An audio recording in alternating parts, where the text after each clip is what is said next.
ఎట్లా ఉందన్న జూబ్లీహిల్స్ ఉప ఎన్నికలు వస్తూ ఉన్నాయి, ఎట్లా ఉండబోతున్నాయి?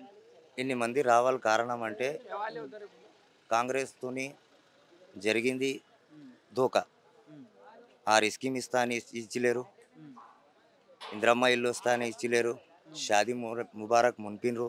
ఉమ్, కేసీఆర్ గవర్నమెంట్లో ఉమ్, అన్ని పేదోళ్లకు ఉమ్, ఎవరు డబల్ బెడ్రూమ్ దొరికింది, ఉమ్, ఎవరికి షాదీ ముబారక్ దొరికింది, ఉమ్, ఎవరికి 1,20,000 రూపాయలు స్కాలర్షిప్ దొరికింది. ఉమ్, హజ్కి పోవాలంటే హజ్ ఫెసిలిటీ ఉండే, ఉమ్, మైనారిటీ డిప్యూటీ సీఎం ఉండే, ఉమ్, మైనారిటీ హోమ్ మినిస్టర్ ఉండే. ఉమ్, తెలంగాణ లోపట తెలంగాణ ఉమ్, హిస్టరీ ఉన్నది.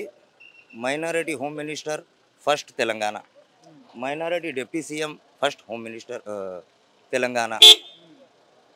వీళ్ళందరూ రావాలంటే కారణం కాంగ్రెస్ ఇప్పటికీ ఏ మైనారిటీకి ఒక మినిస్ట్రీ ఇచ్చలేదు. జూబ్లీ హిల్స్ నుంచి అజరుద్దీన్ గెలుస్తాడని అందరికి ఒక ఇది ఉన్నాయి, అజరుద్దీన్కి ఇచ్చిలేరు. అజరుద్దీన్కి బ్యాక్ సైడ్ చేసి ఎవరికో తెచ్చి టికెట్ ఇచ్చారు. పబ్లిక్ ఇది అంతా రావాలంటే కేటీఆర్ దగ్గర ఇది కారణం ఇదే మోసం చేసింది. 2 ఏళ్ళే ఒక్క స్కీమ్ లాగు అయ్యలేదు. నలం బిల్లు రాకుండే బిల్లు వస్తున్నాయి. దీనికి కారణం వచ్చేది ఓటు వేసేది మీకు చూపించాలని మంది జనాలంతా ఒక్కటై మొత్తం జూబ్లీ హిల్స్ డివిజన్లో ఇట్లింగి ఉన్నది.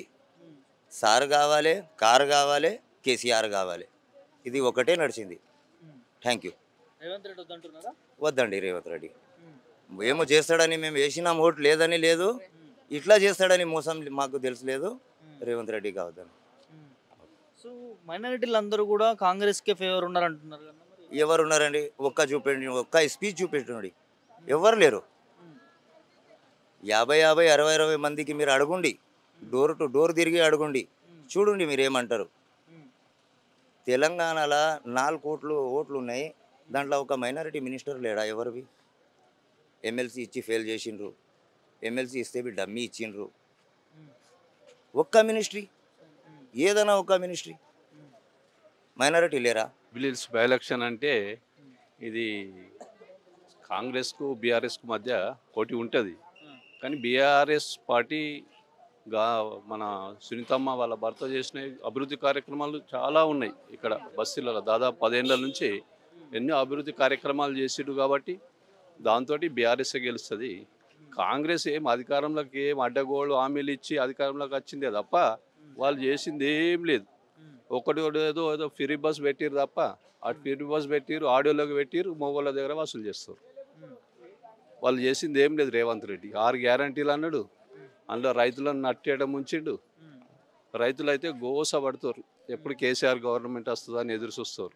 ఎందుకంటే యూరియా కోసం ఎంతోమంది రైతులు మేము చూస్తున్నాం రోడ్ల మీద, చాలా తిండి లేక రోడ్ల మీద ఒక్క యూరియా సంచి కోసం రాత్రి పగలు ఎదురు చూసిన దినాలు నిజంగా తెలంగాణ ఆంధ్రప్రదేశ్ చరిత్రలో ఇంతకుముందు కూడా ఎన్నడూ ఇట్లా జరగలే. రేవంత్ రెడ్డి వచ్చిన తర్వాత వాళ్ళు కమిషన్లు పంచుకునులు తప్ప వాళ్ళు ఎక్కడ ఏమొస్తుంది, ఏ కమిషన్లు వస్తాయి, మంత్రులు గవ్వే తప్ప రాష్ట్రం అభివృద్ధి మీద ఏం వాళ్ళకేం పట్టు లేదు. రేవంత్ రెడ్డి అన్నాడు మినిస్టర్ చేసినోడు కాదు, ఆయనకు రాష్ట్రాన్ని ఎట్లా అభివృద్ధి చేయాలన్నా ఆయనకు అసలే సోయి కూడా లేదు రేవంత్ రెడ్డికి. ఎందుకంటే ప్రజలందరూ విసిగిపోయారు. ఇప్పటికే కేసీఆర్ గారి నాయకత్వంలో 10 ఏళ్ళు భారతదేశంలోనే ఒక అభివృద్ధి చెందిన రాష్ట్రంగా తెలంగాణ అభివృద్ధి చెందింది. అటువంటిది ఇప్పుడు రియల్ ఎస్టేట్ చూస్తే మొత్తం కుప్పగూలిపోయింది. గరీబోళ్ళ ఇళ్ళని మొత్తం బుల్డోజర్తో కూలగొడతారు. అదే ఉన్నోని ఏమో పొంగులేటి శ్రీనివాసరెడ్డి కానీ వాళ్ళ తమ్ముడు తిరుపతి రెడ్డి వాళ్ళ జోలికి పోతలేరు. పాపం అమాయకులై ఇండ్లు కూలగొట్టి పైశాచిక ఆనందం పొందుతారు వాళ్ళు. నిజంగా ఇది ఇంత దరిద్రమైన ఒక 2 ఏళ్ళల్లో భారతదేశ చరిత్రలో ఏ రాష్ట్ర ప్రభుత్వం కూడా ఇంత 2 సంవత్సరాలలో మొత్తం ఫెయిల్ అయిన గవర్నమెంట్ ఎక్కడ లేదు, ఒక రేవంత్ రెడ్డి ప్రభుత్వమే. అందుకోసమే ఇక్కడ కూడా దాదాపు గెలుపు కంపల్సరీ. నువ్వు ఏ ఇల్లు, మేము కూడా ఇల్లు తిరుగుతున్నాం, గెలుపు కంపల్సరీ. మెజారిటీ కోసమే, ఎక్కువ మెజారిటీ కోసం చూస్తున్నాం. కానీ గెలుపు కూడా అదే అంటున్నారు కదా, మేము గెలిచేసినాం, మెజారిటీ కోసం ప్రచారం చేసుకుంటామని కాంగ్రెస్ మంత్రులు కూడా మాట్లాడుతున్నారు. మంత్రులు ఆడ కాంగ్రెస్ మంత్రులలో చూస్తున్నాం కదా, కొండ సురేఖ పొంగులేటి శ్రీనివాసరెడ్డి, సీతక్క 100 కోట్ల కమిషన్లు, వాళ్ళ లొల్లులు బిల్లు రాష్ట్ర ప్రజలంతా చూస్తారు. వాళ్ళు దేనికోసం చేస్తారో చూస్తారు రాష్ట్ర ప్రజలు.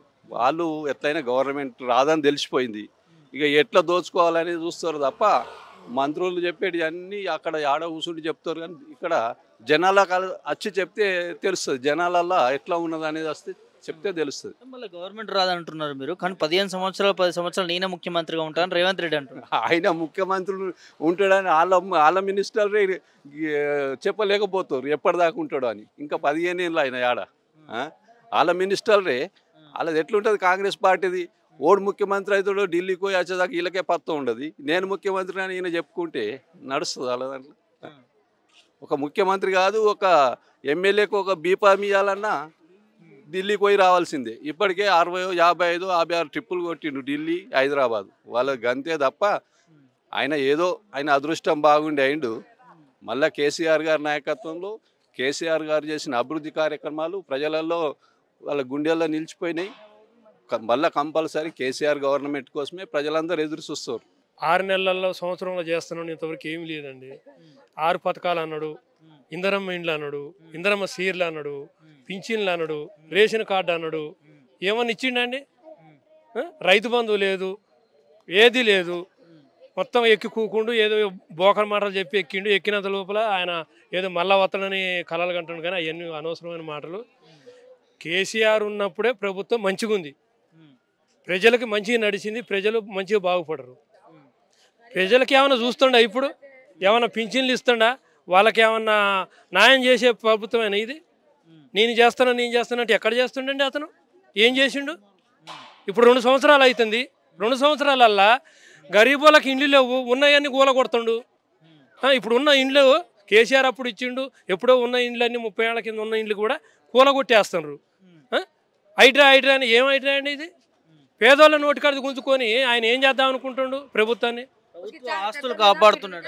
ఎక్కడ ప్రభుత్వ ఆస్తులు ఎంతవరకు కాపాడుతుండు? ఈయన ఒక్కడే కాపాడటానికి వచ్చిండా? ఇంత మునుపు 50 సంవత్సరాల సంది కాపాడిన వాళ్ళు లేరా? వాళ్ళేం కాపాడకుండా వదిలిపెడితే ఈయన కాపాడటానికి వచ్చిండా? ఇప్పుడు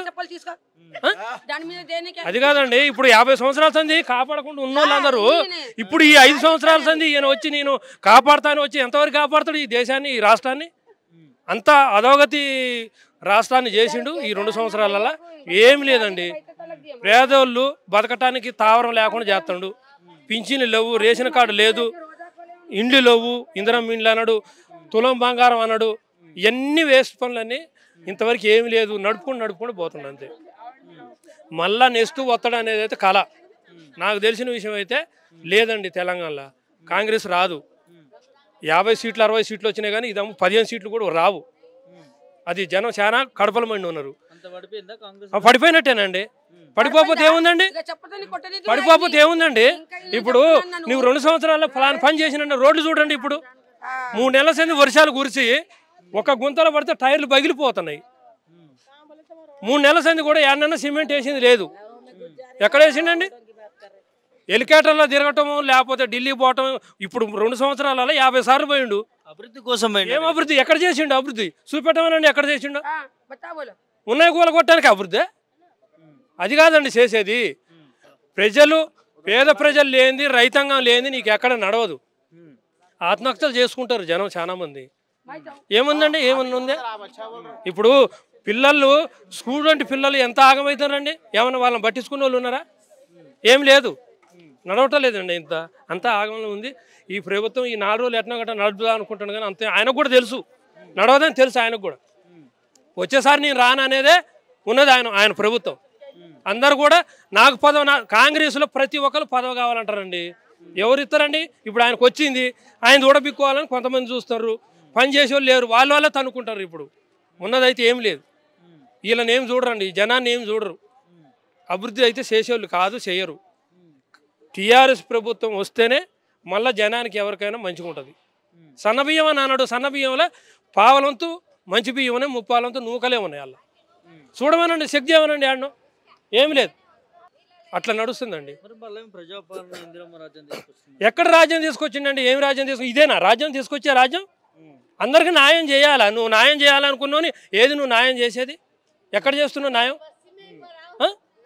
ఇప్పుడు ఎక్కడ చూసినా నీళ్లు మురికి గుంటలు మొత్తం కూడా డ్రైనేజీలు ఎట్టున్నాయి. ఈ వర్షాకాలంలో ఎట్లా జనం ఆగమైపోతారు? ఏమన్నా ట్రాఫిక్లలో జనం నడుస్తున్నారా?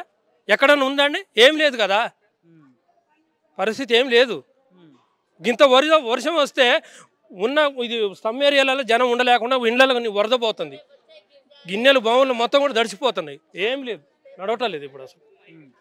ఈ 2 సంవత్సరాలు ఎట్నగట్ట నడుస్తున్నా, అంత తప్ప ఏం లేదు. ఇక్కడ ఏదో డబ్బు పెట్టి గెలవడానికి తయారయ్యిండు, అంత తప్ప ఏం లేదు. జనం అందరు తలుచుకుంటే మాత్రం డబ్బు పెట్టినా ఏది నడవదు, టీఆర్ఎస్ఏ వస్తుందని మేము అనుకుంటున్నాం.